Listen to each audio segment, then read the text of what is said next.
Thank you. It's always hard to speak after lunch, but if you can take a nap, that will be fine. Well, I bring you the greetings and salutations of the French saints in Europe, all in France and Belgium and Switzerland, and I'm really proud to represent them here in this wonderful conference. You have the full title, which is not in the program, of my presentation, and I hope it will make some sense, at least at the end of my presentation. There are many different ways, of course, to look at the challenges and opportunities linked to the introduction of the gospel to a new country. One of them is to examine the relationships between the LDS Church and the state, with the legal, political, and social institutional implication. And this is the angle I chose to address this afternoon. Time will not permit a complete historical survey, of course, but however, I will kind of direct the spotlights on a few exemplary cases and situations. I will introduce briefly some of the French politics, and then I will examine three situations: the case of the first missionaries in the 1850s and the Second Empire. Then I will look also at the time in 1905 when the law of separation of churches and state was installed. And finally, I will discuss more of the recent situation of the past 20 years or so. I think France is an interesting case because you've had many different types of regime, from monarchy to republic, to revolutions, to occupation, to, of course, also empire. So just a few information on France. See if that will work. No? No, okay, that must be it. Voila. For centuries, the French monarchy had established very close link with the Catholic Church, links of mutual support, ties that have often been called, I guess it's going, yeah, that's good, yes, often been called the alliance of the throne, the French monarchy, and the altar, the Catholic Church. Obviously, when the revolution of 1789 occurred, with the collapse of the French monarchy, the Catholic Church followed and kind of disappeared for a while. At least there was an attempt to de-Christianize France. However, Napoleon Bonaparte, soon to become the Emperor Napoleon I, had quickly understood that in order to govern France, you had to leave space to the Catholic Church and to also other religious groups. Thus, he signed in 1801 and subsequent years what is called the Concordat with the Vatican, which recognized four denominations: the Catholic Church, two Protestant denominations, the Lutherans and the Reformed Church, and the Jews.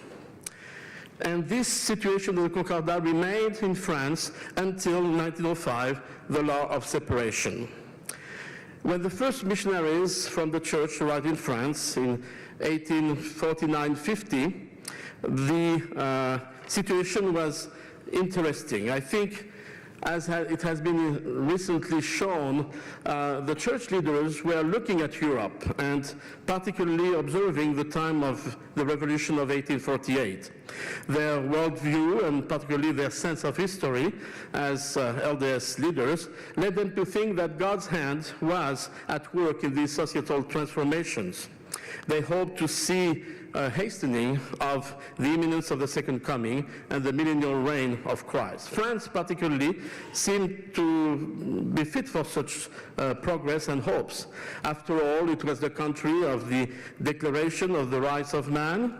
The Catholic Church had lost its monopoly, and several attempts to make it a republic seemed to be promising for religious freedom. The official motto of liberty, equality, and fraternity permitted every hope for a smooth development of the restored gospel. Oops, sorry, I made a mistake here.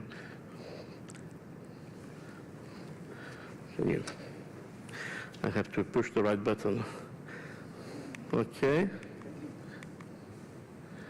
I didn't show you Napoleon III. At the time of the revolution of 1848, the Second Republic, was elected Louis-Napoleon Bonaparte. And that's the time when the first missionary came. But one step before that, well, just to make mention right away that in December 1st, however, of 1851, he did a coup d'etat and took over the government, and finally, a year later, took the title of Emperor of the French, Napoleon III. So at the beginning of 1847, the leaders of the British mission felt that France, as you can see, was believed to be ready for the preaching of the gospel. They felt that after that religion had been so much minimized, it was a time where there was quite a deal of tolerance towards new religions and religions in general. Brigham Young, in General Conference of October 1850, called several leaders to go to Europe, and specifically he called John Taylor, Curtis Bolton, and John Pack to go to France. Their hopes of conversions and support of the leaders of the nations were, however, soon disappointed. The French, as we've seen, had elected the Prince Louis-Napoleon Bonaparte as president, and he had, with a coup d'etat, proclaimed himself emperor. And John Taylor particularly expressed his frustration and disappointment to the saints in France just before leaving Paris in December 20th, 1851, and leaving France for good. He declared, "Liberty, equality, fraternity were written upon almost every door. You had liberty to speak, but might be put into prison for doing so. You had liberty to print, but they might burn what you had printed and put you in confinement for it." Among the first converts in France was Louis Bertrand.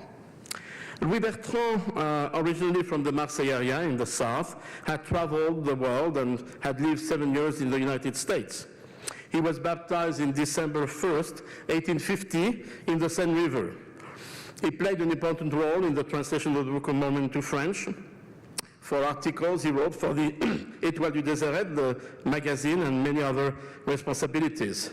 He was a former socialist, utopian socialist, had followed the Icarians of Cabet, who had finally emigrated to the US for an attempt of building a new society, and in front of difficulties they had finally arrived in Nauvoo, replacing the saints that had left a few years prior. So in 1855 he decided to emigrate and went to Utah, to Zion, and after 4 years here in the Salt Lake area, he was called by Brigham Young to go back to France as the mission president. So here is Bertrand on top with his nice beard. The relationships with the governments, however, had not improved. The Mormons, along with the Baptists or the Methodists, were part of the non-recognized churches, and consequently they had no legal status. Bertrand was known as a former socialist, which of course added suspicion from the power. After trying to obtain permission to preach from the different ministries, as you can see from the letter he wrote to the emperor, he decided to go directly to the emperor himself. It's just an excerpt, of course, from the letter, but this affirmation to your majesty that you could do nothing more beneficial to strengthen your throne and dynasty than to grant me the privilege of giving my testimony in Paris, I don't know that it was really pleasing to the emperor. In fact, Bertrand discovered soon after that, I quote, "I was indirectly informed by that gentleman," which was Mr. Mocha, private secretary of the emperor, "that His Majesty read my address, laughed at it, and tore it to pieces. Now I do believe that the imperial government will soon be destroyed." It was a prophetic statement. A few years later, Napoleon III was gone. So from this first example, we learn that when Mormonism arrives in a new country, I think it's important to study the relationship between church and states. In France, for instance, it shows that authorities, and we'll see whatever the regime, have always had problems with religious pluralism. Probably it can be explained because of this historic tradition of excessive centralization. Everything goes to Paris, goes to Versailles, goes to the central power. And this probably explains the reticence to accept any other competing institution that is often viewed as a threat. New denominations, as the LDS Church, need to understand that the apparent declared rhetoric of freedom can sometimes cover a different reality. The second example, and I'm jumping in time, is the law of separation of churches and state in France in 1905, which then changed the Concordat situation, where the priests, the pastors, the rabbis were considered as employees of the state. With the separation of churches and state, of course, the state is supposed to become completely neutral. It's interesting to me, I found this article, which was published in the Improvement Era in 1907, which shows that the church authorities, leaders, were very much aware of this separation of church and state, and the fact that the situation had changed thanks to that. And probably because of it, in October 15, 1912, in Paris, was reorganized the French mission, which had all of France and the French-speaking part of Belgium and Switzerland.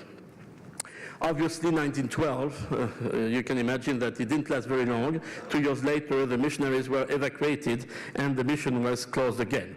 Just a little anecdotal stories I found in the archives in the city of Troyes, a small city about an hour and a half southeast of Paris, where 2 elders were sent in May 24, 1913. Elder C.W. Mitchell and Elder H.A. Davidson.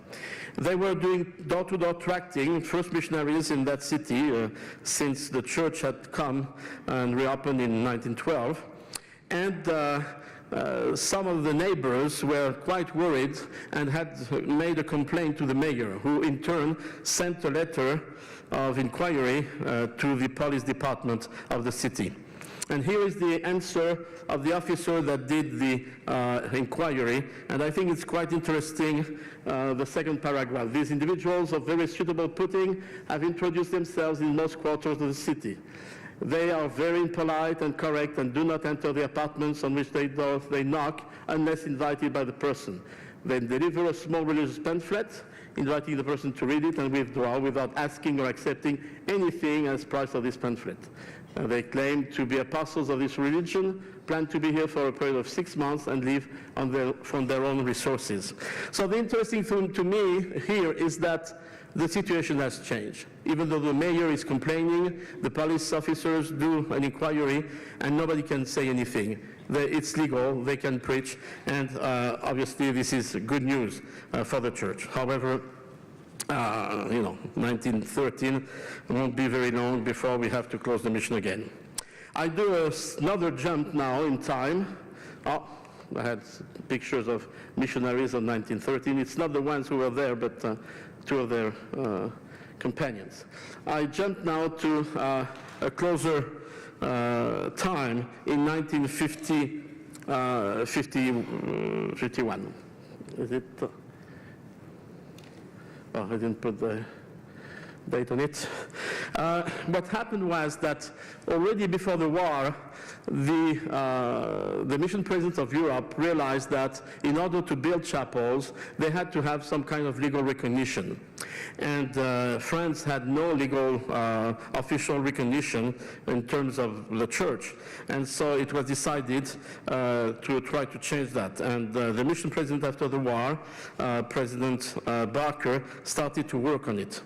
And finally, in September 10, 1952, the Journal Officiel published this decision through which the church was officially recognized as a 1901 organization, association, which for quite number of years and decades was the legal status of the church in France. It was done only after, well, not only, it was done after a 2-year inquiry that was led by the Ministry of Foreign Affairs and the Ministry of the Interior. But that was, of course, a major step in the relationship between church and state in France. Okay, I will skip that. Just, you can look at this survey that was done in 2008 in France about the place of religion in French society.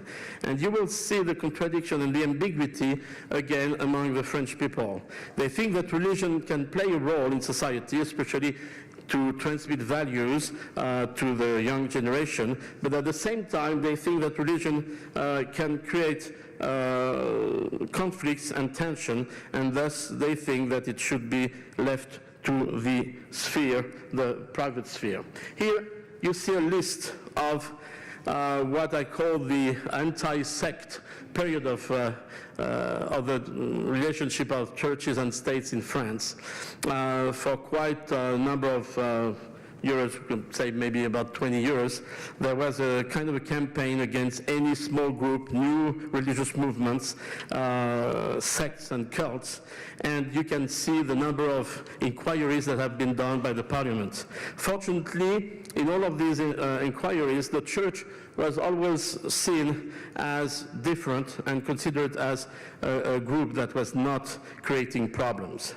And I will come now to the conclusion of what I would call the 3 moments of our days when the public image and the relationship with the state really changed in France. The first one of these was the Winter Olympic Games, when, of course, the French press started to talk about Mormons. The first week of the Olympic Games, they talked about Mormons in the US, but the second week, they didn't have any more things to say, so they discovered that there were Mormons in France too. And that was a good change. Then, of course, the announcement of the building of the temple. You see a reproduction of what the temple would be like in Versailles, actually in Le Chesnay, near Versailles. And this was an interesting moment because there was some opposition to it, mostly political opposition to the local authorities. But I think that the people opposed thought that it would be easy to use the Mormon Church as a good point for to support their cause. However, we were surprised and pleased to see that most of the people of the medias, the general public in that area, and even the religious authorities that we contacted and talked with, at the end didn't have anything to say against the project of the temple. And so I would say that the temple project is going on and developing rapidly.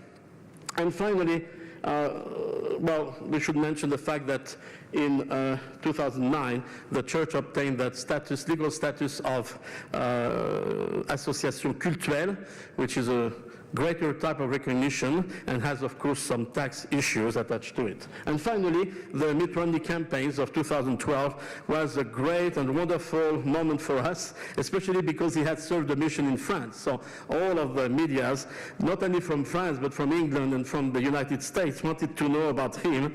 And certainly the image of the church improved drastically, as well as the relationship that we've had with the political leaders.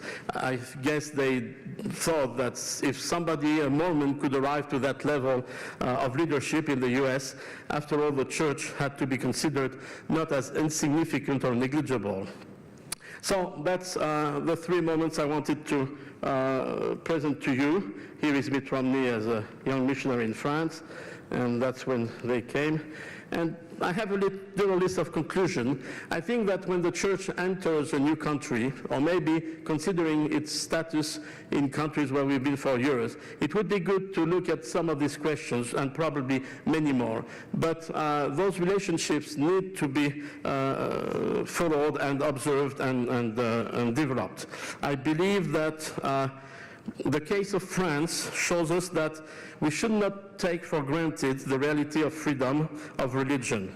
I think that freedom of religion is an objective that should always be pursued. It's a reality that should always be conquered, and a right that in the future, I'm afraid, might be more and more difficult to preserve. Thank you.